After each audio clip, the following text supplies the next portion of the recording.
Hi, everyone. This is NBC10 Boston's question and answer series about Russia's war in Ukraine. Please continue to send your questions to ukrainequestions@nbcuni.com.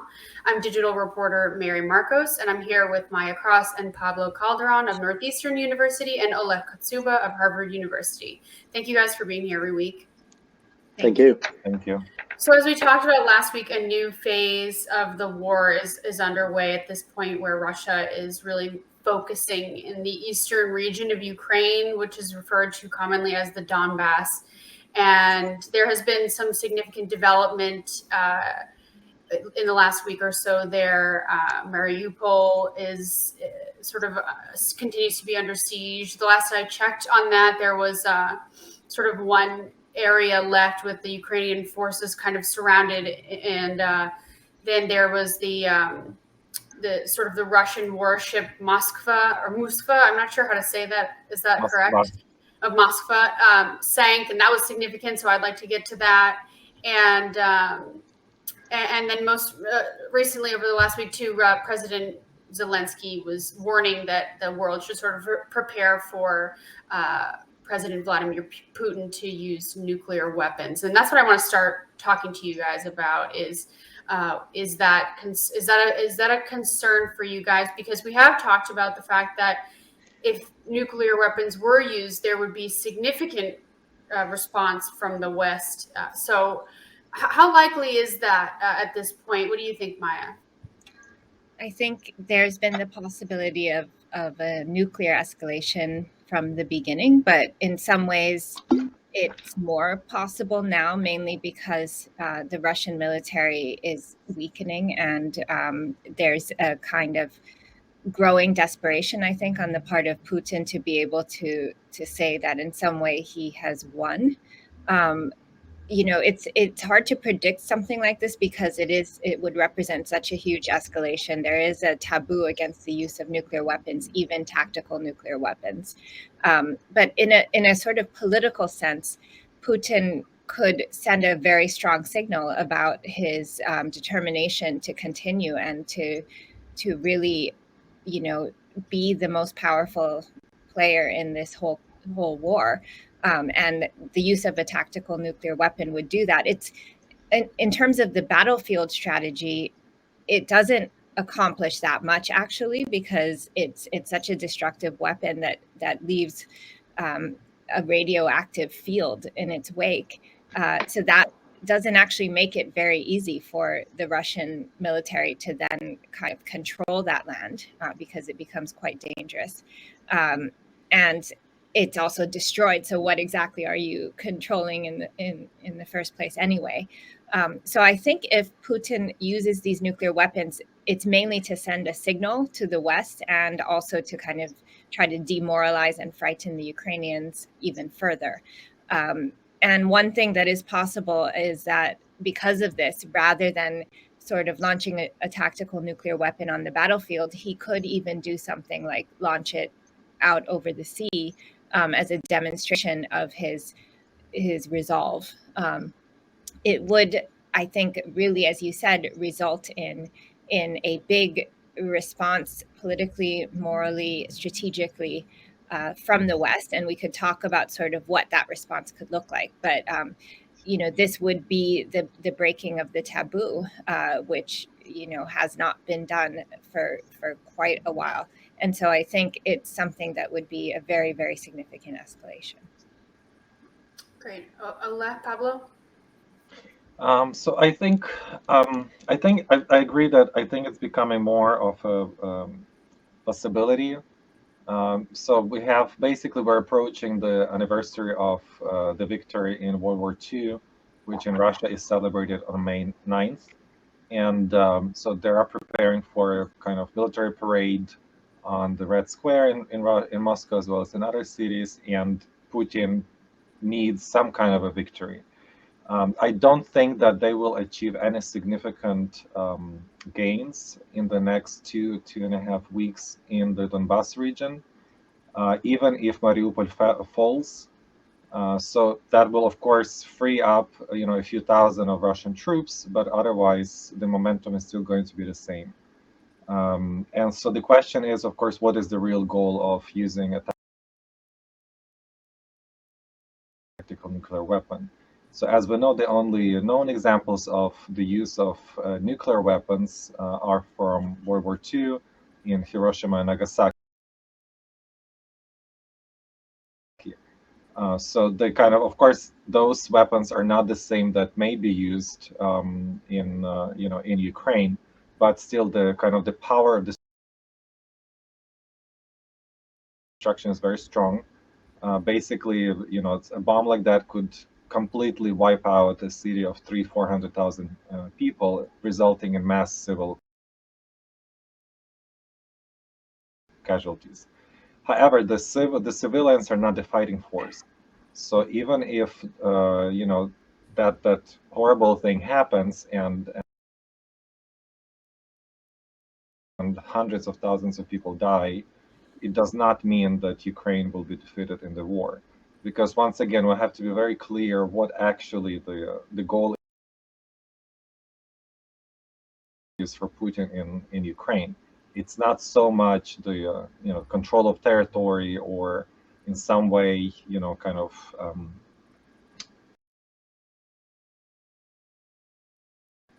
some kind of dominating Ukraine territorially or militarily even. It's really the idea of Ukraine as a democracy that is integrated with the West, that is self-ruled, independent, and so on.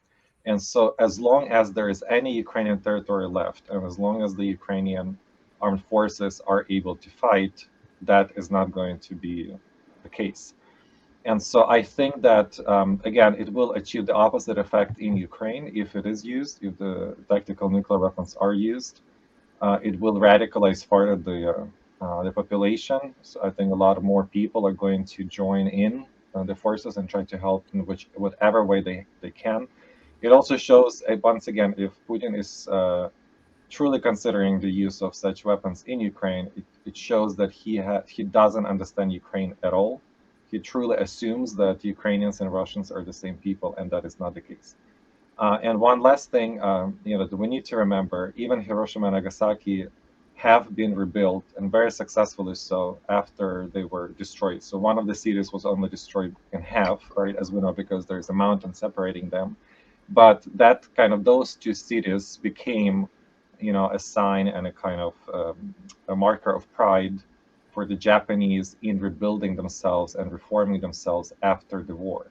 And so that kind of destruction is not, a kind of a terminal, some kind of terminal illness to the country. It does not destroy the country. It does not break the people. Yeah, no, I think I would agree with what's been said already. I do think there's two issues here at hand that we have to analyze. One, I think something we've mentioned before, and that Oleh was just alluding to. I mean, what is the objective of Putin, right? One thing is to sort of win the war or win the battle, which tactical nuclear weapons may help you do.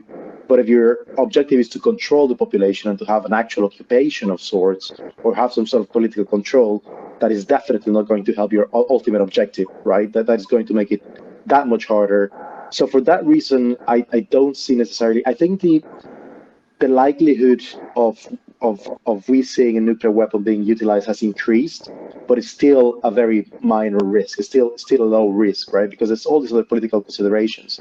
And I think ultimately the use of a nuclear weapon is a way to either deter, right? So in the case of the Second War, obviously the idea and the example was one of deterrence, and the idea that was going to shorten the war.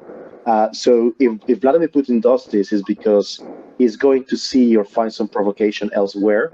So he's going to use it as some type of deterrence, or he's going to really try to punish the Ukrainian population. I think the second use might be what we see here, and he might see the use of a nuclear weapon as a way to punish the Ukrainian population and as a way to punish the enemy for not doing what he thinks they should be doing.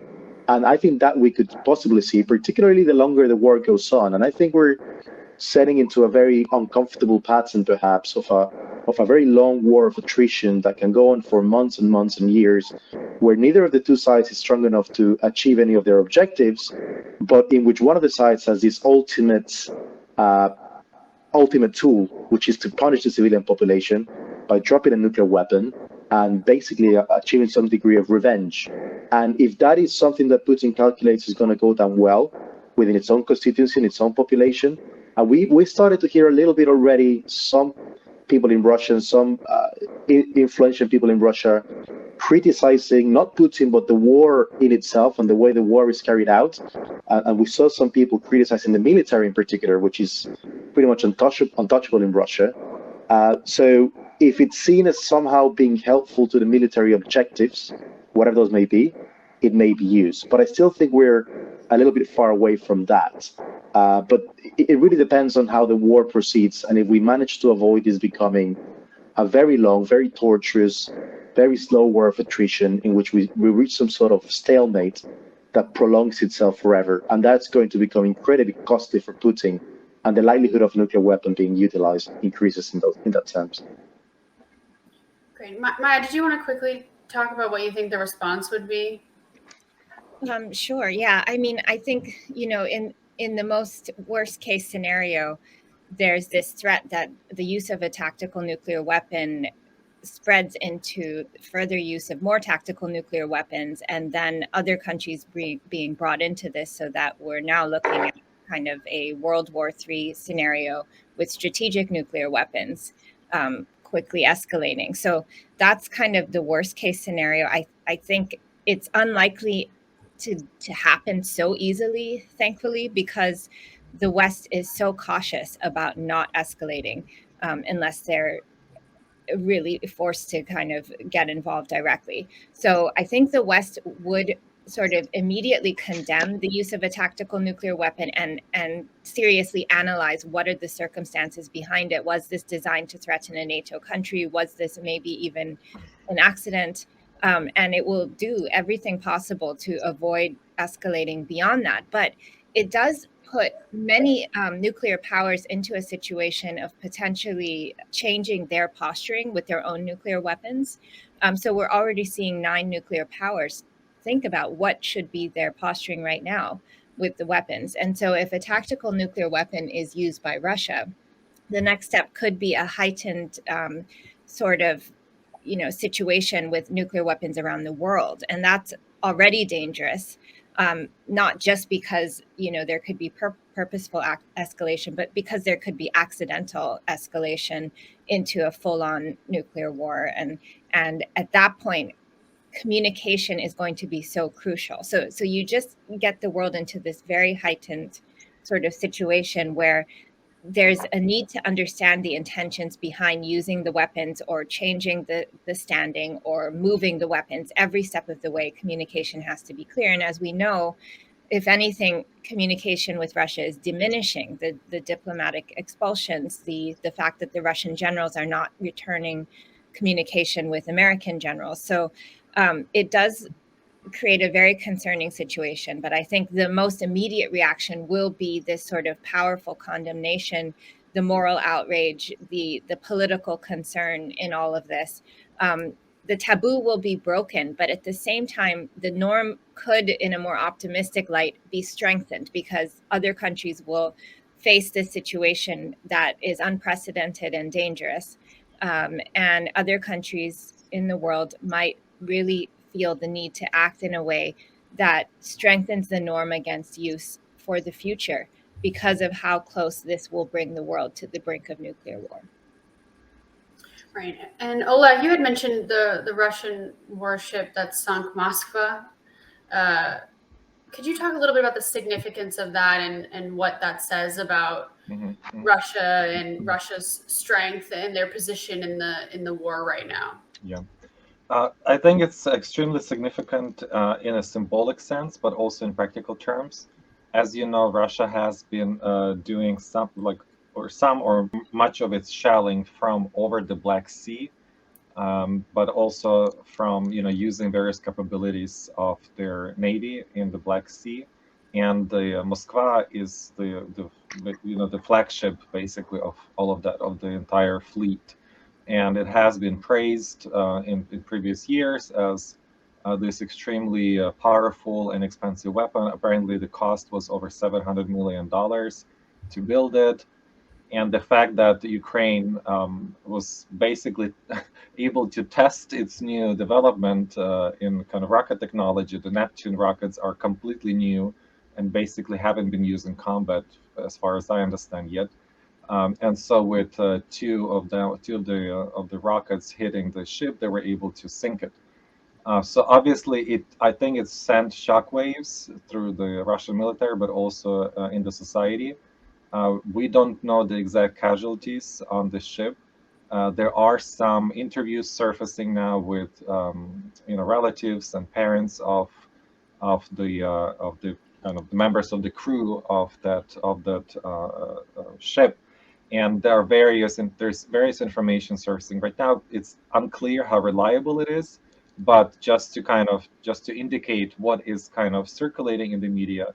Number one, kind of the information, the part of information number one is that he was heading for Odessa, and the goal was to have a kind of disembark there and try to take Odessa, and kind of also using shelling and all of that from the ship. Number two, that about 40 to at least 40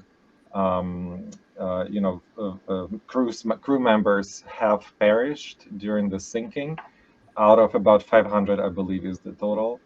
And number three, that a lot of kind of soldiers were not aware, a lot of crew members were not aware what is going on there. So it's beginning to surface kind of in Russian social media, also on Telegram and other kind of social media networks that are primarily used in Russia and that are less controlled.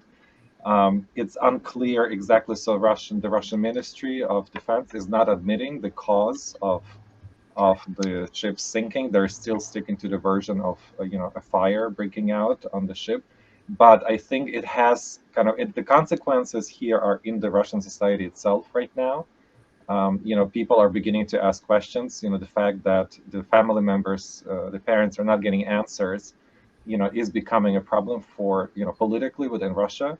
Number one, and of course symbolically for Ukraine. Moskva is the Russian name for Moscow, right? The kind of the capital of Russia, and so sinking Moscow, is, and especially this being the most expensive, the most advanced vessel that the Russian fleet does have. Of course, it is hugely significant for Ukraine.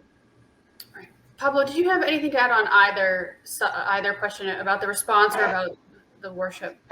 Yeah, I think two very important points. I think in terms of the possible escalation of nuclear war, I agree with Mai'a that it's hard to see a full-out nuclear war, as it were, and the West would be very careful in his response. And I agree that coordination is very, very important, and particularly between NATO members. And we shouldn't forget that right before this crisis emerged, and probably right before COVID, NATO wasn't necessarily at a very hard place, right? And I think Macron said it was brain dead just in late 2019, if I remember correctly. And NATO was sort of an aimless body, just trying to find a purpose in the world and trying to find something really to do. It has served, the war in Ukraine has served sort of to focus the mind of the NATO members and to bring some sort of cohesion, but there's still very much divergences and different ideas about what to do in case of a nuclear attack, for example. And I also think domestic political realities play a very important part in these calculations. What is going on domestically with these countries, and what would they do, right? If, for example, if it were happening right now, Boris Johnson and Macron would be more keen to seem to be stronger, react stronger, maybe react in kind, and show a stronger force because they're in trouble domestically. And for both of them, the war in Ukraine is a very helpful distraction from domestic issues, right? So there's a lot of different calculations, a lot of different variables that we have to take into consideration about what would happen. But I still think if it was a nuclear weapon targeted at civilians and it led to mass casualties of civilians, I would really find it very, very hard for NATO not to do something, if not in kind, certainly to get more involved. You would have to try to either close the Ukrainian airspace or give more fighter jets to the Ukrainian military, get a lot more hands-on conflict on the ground. I think that would be the step they would take. If this could lead later to greater sort of nuclear escalation, it depends on many different factors. It depends on how other countries outside the West react as well, how countries like China would react, how countries like India would react. India is a very interesting country as well. India doesn't really, I don't think they would be particularly comfortable with normalizing the use of tactical nuclear weapons with a neighbor like Pakistan, who would be, and vice versa. So there's all these different calculations that we have to take under consideration. So I still think this escalation, it's hard to see. But it's not as hard to see why Vladimir Putin sees the option of using a tactical nuclear weapon as attractive. And part of that is, as Oleh was saying, the failure of the military effort in Russia. And what we've hearing lately from Russia is that everyday people and normal people in Russia are starting to realize, if nothing else, they may not be questioning the reasons behind the invasion of Ukraine, but they're certainly starting to question the efficiency and the efficacy of the military. And that's probably worse for Vladimir Putin because, one thing is to be seen as ruthless, but you really don't want to be seen as ruthless and incompetent at the same time, right? If you're going to be ruthless, you very well have to be very competent in your ruthlessness. If you're seen as ruthless and incompetent, that's a terrible combination for any dictator worth their soul, right? So I think Vladimir Putin is finding himself in a very difficult position here. I think that's why he's trying to focus the war as much as he can, try to achieve some sort of victory. And if he doesn't achieve some sort of victory, the next best thing is try to sell a defeat from the West somehow, and try to paint what's happening in Ukraine as a defeat for the West, and that in turn means a victory for Russia. So this could be very well, and we've seen this happening before as well. Try to bring divisions within NATO countries, divisions within the EU. And we still see, again, we're starting to see some cracks starting to emerge in the German position, for example, refusing to ban the imports of oil and gas. So there's very several calculations there. But yeah, I still think this is going to become a very long process and a very long war. And the risk for nuclear war and nuclear escalation is still there. If I could just add a quick point on China. In 2013, China extended its nuclear deterrence to include Ukraine.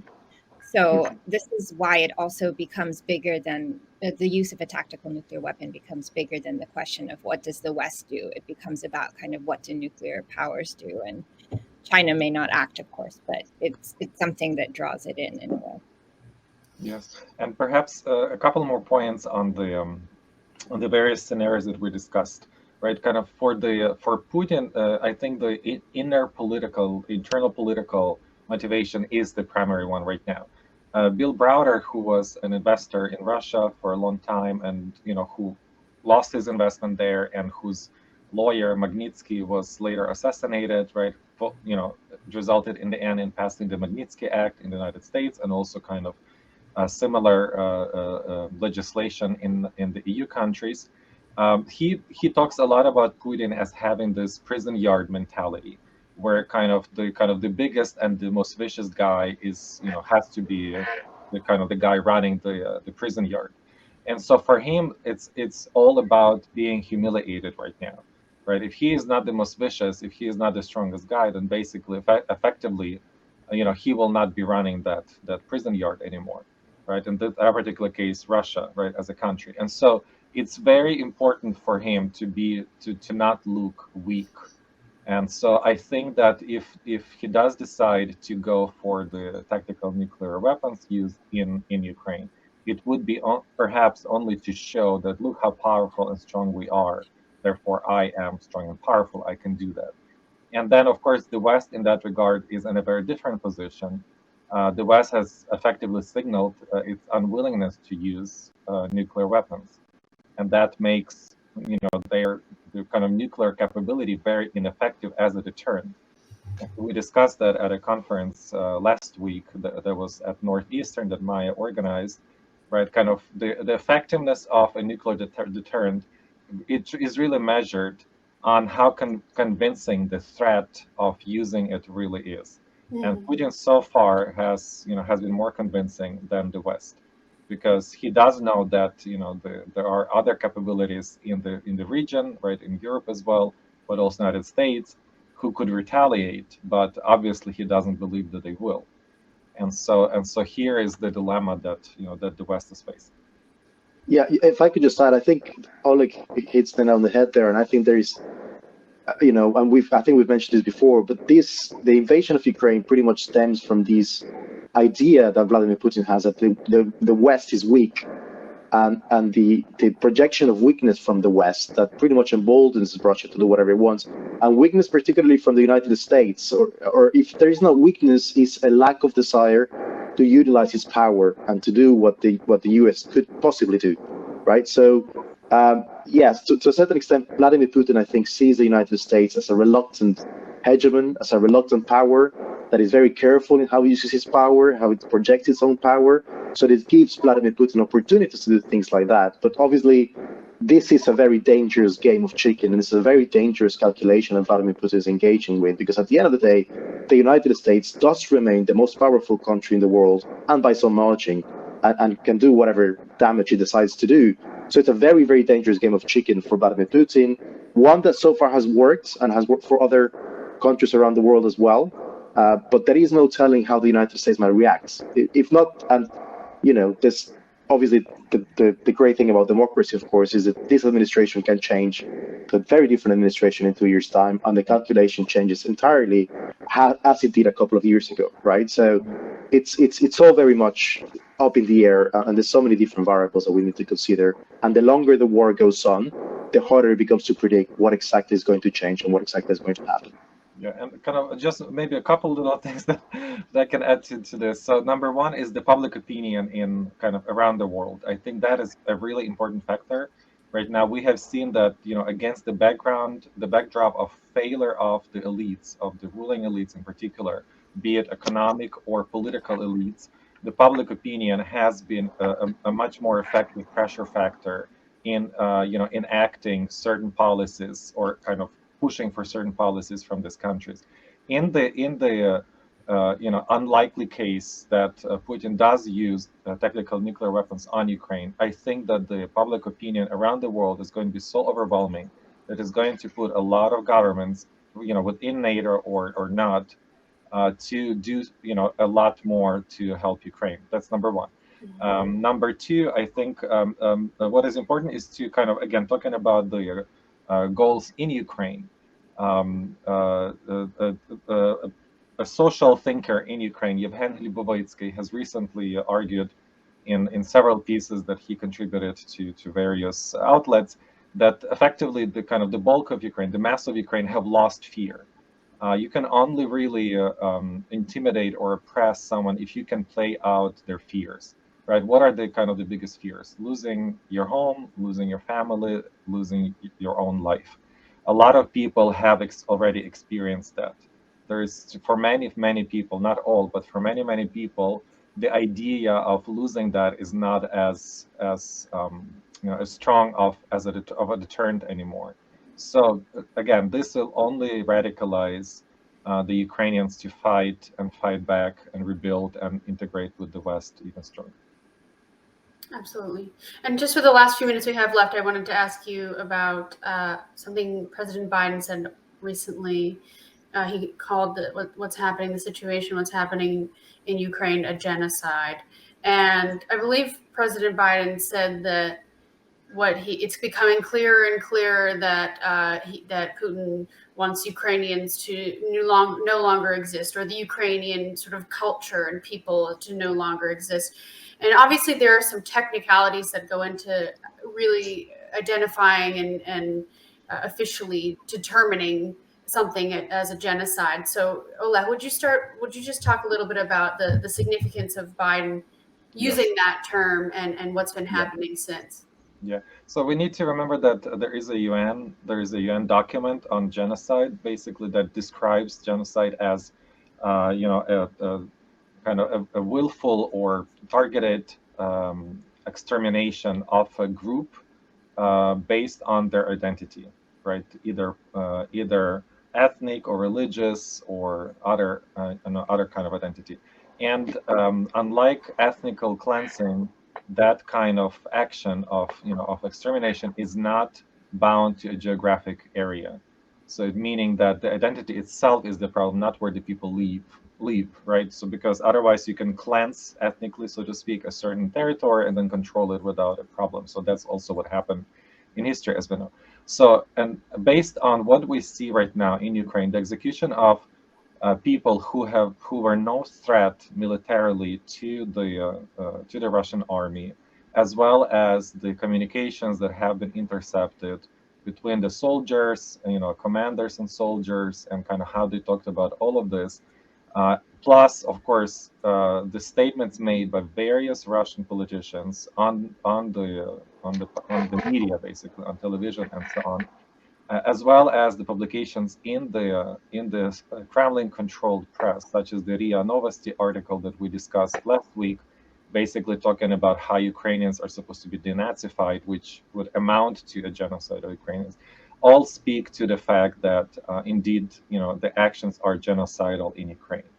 And again, so the matter of technicalities, of course, is going to arise, once more evidence is collected. However, the importance is in symbolism of calling it a genocide lies in the fact that it will force countries who have so far abstained from taking a position on the war in Ukraine and on Russia's action to actually perhaps distance themselves from Russia and to, if not help Ukraine, to at least not block certain Ukrainian attempts to get more help. Great. Pablo, Mai'a, did you have anything to add? I think that was very comprehensive. I would just say, it certainly takes a step further than just the war crimes accusation. And so it is quite meaningful to go from saying there's widespread evidence of war crimes to saying this is actually much more systematic. It's really targeting civilians in a kind of genocidal action for large-scale killing. And I think that is what we're very much seeing, not simply war crimes, but large-scale killing of innocent civilians in Ukraine because of their identity. So it does definitely, I think, as Oleh said, it does make countries have to sort of take this more seriously and take a stand on this. And that's really important because of the way in which this battle is being fought, not only in Ukraine, but, in the court of public opinion, as well as politically and morally. So I think it's a helpful statement from Biden because it actually does reflect the reality there. Yeah, I would just say, I think in general, it's a sad state of affairs when you have to call something has to reach the level of genocide for some countries to actually take a stance. It's really, really sad. And unfortunately, that's the reality we live in. And some countries won't do anything until a genocide starts to happen and there's clear evidence, and by that point it's way too late. So yeah, it's really sad state. Yeah, and in addition to sort of the horrifying evidence of war crimes that have come out, and there's been a lot of stories about that. There's also been stories about destruction of cultural sort of pillars in the Ukrainian culture and different artworks being destroyed. And this goes back, I think, even prior to the invasion. So that for me, I think, was another sort of a marker of what separates genocide from war crimes when we're thinking about this issue. We are out of time, so thank you guys so much. I really appreciate speaking with you all each week. It's really helpful to get your perspectives on what's been going on, and I will look forward to speaking with you all next Wednesday. Thank you.